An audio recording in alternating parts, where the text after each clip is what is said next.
tayo ng munggo. Halo lang natin yan guys, is talbos lang. So, bisa na natin sa munggo guys. Ito ang aking dinner ngayon. O, diba? Yan siya. Tapos ito is parang kakainin lang. Kahit di Biyernes nagluto ang munggo guys. Natin siya na talbos ng kamuti. May potato. Diba? Soup!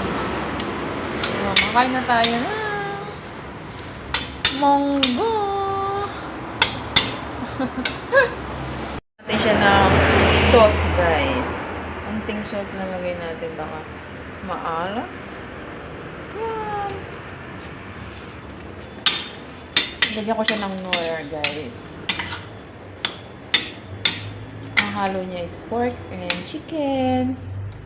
Solve na ba tayo? Tingnan natin guys. Ang sarap. Ay, sarap guys.